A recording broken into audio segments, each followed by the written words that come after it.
Hola, pues bienvenidos. Vamos a empezar esta segunda clase de cómic. Hoy vamos a ver diseño de personajes en el aspecto teórico. Esto nos va a servir para conocer psicológicamente y a nivel narrativo los personajes que vamos a crear para nuestra producción.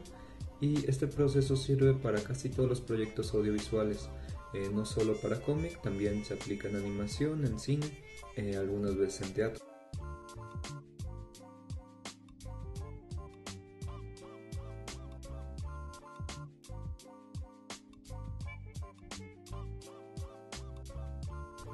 Los protagonistas van a ser personajes que me sirvan para llevar la historia a cabo. Son aquellos que aparecen casi siempre y que son un motor de movimiento dentro de la historia. O sea, sin ellos la historia no avanza. Estos personajes protagonistas van a tener una voluntad o una meta muy marcada y tienen un conflicto a resolver. Sin ello es muy complicado poder pensar en un protagonista. Vamos por ahora a trabajar con un protagonista individual, pero existen posibilidades de hacer protagonistas múltiples, o sea, parejas o equipos de trabajo que también funcionen como protagonistas. Para esta clase, que sea un poco más sencillo, vamos a hacer solo protagonistas individuales. Es importante mencionar que los antagonistas también son un tipo de protagonista que tenemos que trabajar. Hay que darle la misma importancia a un personaje antagonista que a un protagonista, porque al final resultan ser lo mismo, son un reflejo, se necesitan uno a otro, son una especie de yin yang. Aparte de los protagonistas individuales, voy a mencionar rápidamente algunos ejemplos de protagonistas de pareja y de protagonistas de equipo. En equipo, un ejemplo que me gusta mucho es One Piece, este manga de Eiichiro Oda, que usa a Monkey D. Luffy, que es su personaje protagonista individual, para tener toda la narración de su manga. De lo que trata esta historia es de que Monkey D. Luffy encuentre el tesoro pirata que dejó el rey de los piratas antiguo. El tesoro se llama One Piece, y con eso se convierta él en el nuevo rey de los piratas. Para hacer esto, ese es su objetivo, tiene que cumplir con ciertos requisitos, o sea, cruzar todo el mar, vencer a otros piratas, etc. Y para hacerlo no puede hacerlo solo, va a necesitar un equipo de trabajo. Va poco a poco reclutando nuevos piratas, y estos piratas que se unen a su tripulación son al final el protagonista de la historia. En su equipo hay otros 10 personajes que son pues muy curiosos en su diseño. Eiichiro Oda se esfuerza por hacer cada personaje único, así que va a haber un cyborg que se alimenta solamente de Coca-Cola, hay un esqueleto afro que le gusta el jazz, hay un samurái que es como el más tradicional japonés, enojón y así, hay otro que es un pequeñito reno que vive en la nieve y es médico, y cosas muy curiosas en el aspecto que le dio mucho interés al diseño del personaje para que fueran totalmente identificables. Se me hace uno de los mejores ejemplos de cómo hacer un equipo de trabajo.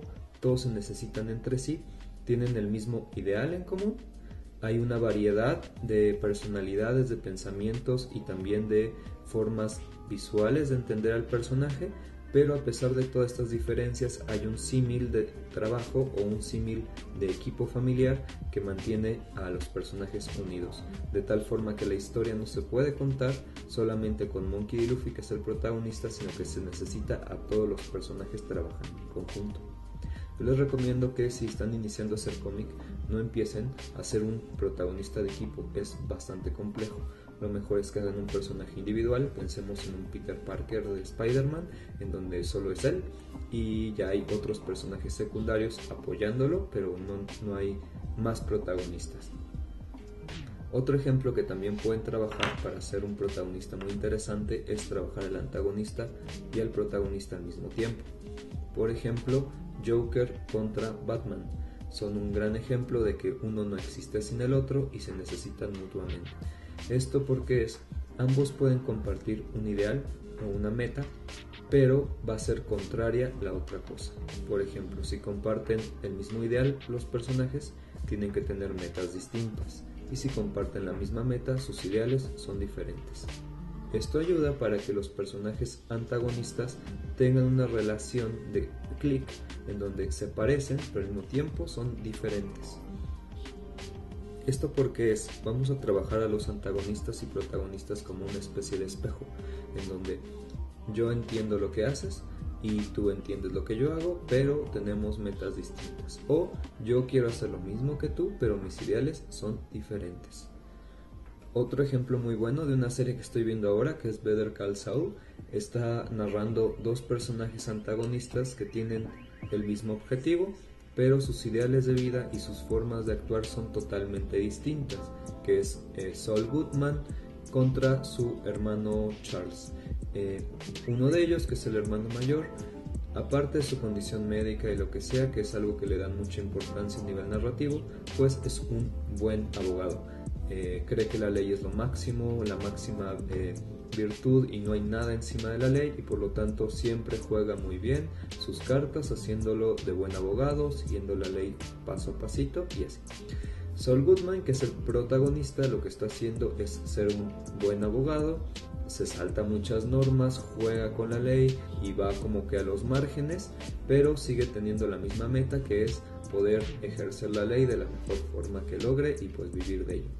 Entonces tenemos dos personajes que están buscando lo mismo, que es ser un buen abogado, pero están jugando por ideales totalmente distintos. Cuando tenemos una escena donde hay que accionar a ambos personajes, pues es más fácil poder hacerlo, ya que entendemos que son iguales, pero en el fondo están pensando distinto. El segundo tipo de personaje que vamos a ver es el secundario. Estos personajes nos van a ayudar para otorgar una fuerza o ser un apoyo para los protagonistas. Esta fuerza no tiene que ser simplemente física, también puede ser moral. Por ejemplo, Sam de la comarca en El Señor de los Anillos es un apoyo moral para el protagonista, que es Frodo Bolsón, y siempre le sirve de ayuda cuando Frodo ya no puede más, pues Sam entra al ruedo y apoya para que Frodo pueda subir su moral y seguir adelante con su misión. De tal forma que este personaje secundario va a ser una especie de cómplice tanto para el protagonista al ayudarlo como también para el lector. Hay muchas veces que el espectador está sabiendo cosas que el protagonista todavía no sabe. Es información que el autor está dando en la obra para que el lector pueda interesarse más por la obra, tenga más suspenso y mucha más información de por dónde va la narración, pero el protagonista no debe saber esta información aún. Así que el personaje secundario es siempre el que ayuda a esto. Suele ser que está en una escena donde no tenía que estar, pero de repente escucha algo, o como que estaba espiando y se enteró de cierta información. Cuando aparecen estas escenas suele ser un secundario el que está recopilando esa información y ayuda mucho al lector a entender por dónde va la narrativa. De tal forma que es más fácil que un lector se identifique con un personaje secundario que con un protagonista. ¿Por qué? Porque los protagonistas suelen tener una moral o unos valores como mucho más radicales para que la historia funcione más rápido, pueda ir por buen camino, y los secundarios suelen ser más defectuosos, más humanos, en el sentido de que no somos perfectos. Así que yo como lector es más fácil que me identifique con un secundario que con un protagonista. Aparte de esto, los secundarios también sirven como un ideal a seguir, no solamente la cosa del apoyo. El ideal a seguir significa que cada protagonista tiene un ejemplo que le está dando su secundario. Han Solo de Star Wars está sirviendo mucho de intimidación y de ejemplo malo a seguir para Luke Skywalker. Es siempre lo que Luke quiere ser, ¿no? Como un forajido del espacio, muy valiente y conquistador y tal, pero no es algo que Luke Skywalker pueda hacer, tanto por su educación Jedi como por su educación de vida, que era como granjero y medio tímido y así, como más bonachón. Entonces Han Solo se convierte en un ideal a seguir que pues jamás va a alcanzar, porque su camino narrativo va por otro lado. Otro ejemplo de cómo es un personaje ideal sería Katara en La Leyenda de Aang, en donde Katara es un personaje que conoce el mundo, que es muy amable, que sabe cuidarse a sí misma, y Aang el avatar pues es bien torpe, no sabe cómo cuidarse así, y siempre así que los personajes entonces ideales nos ayudan para primero funcionar como un mal ejemplo como Han Solo, o como un ideal como Katara. Estos personajes secundarios suelen resolver tareas que el protagonista no puede por aspecto moral o de fuerza física. Los dos casos funcionan igual, los dos ejemplos que di, en donde a veces Han Solo resuelve los aspectos físicos que Luke no puede, o Katara resuelve los aspectos morales que Han no puede hacer. El tercer tipo de personaje que vamos a entender para hacer estas fichas de trabajo es el personaje incidental. Estos personajes son aquellos que van a aparecer en la historia de repente, pero no vuelven a aparecer nunca más, o personajes que sirven como escenografía para entender la cultura y cómo funciona el mundo que estamos creando.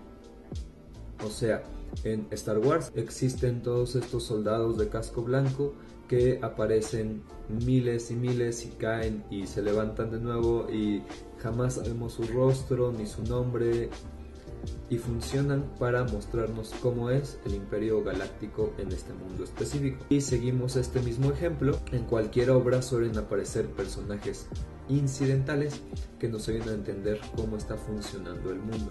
Son todos los personajes que no tienen nombre, pero están por ahí. Es bien importante mostrarlos porque si no los tenemos en cuenta, nuestro mundo se ve abandonado y simplemente aparecen protagonistas de tal forma que se vuelve más como una obra teatral en donde solamente hay una escenografía dada, muy acartonada, y aparecen de repente protagonistas interactuando entre sí. Es importante poner incidentales siempre en escenas de fondo para que el mundo se vea más. Bueno, pues eso sería todo por esta semana. Espero que les haya gustado la clase. Con esto avanzamos en diseño de personajes, y pues cualquier duda me la pueden dejar en los comentarios. Recuerden que mis redes sociales son Verde Agua Comics, y pues espero que estén muy bien, que pasen una linda semana y nos vemos el próximo viernes. Chao.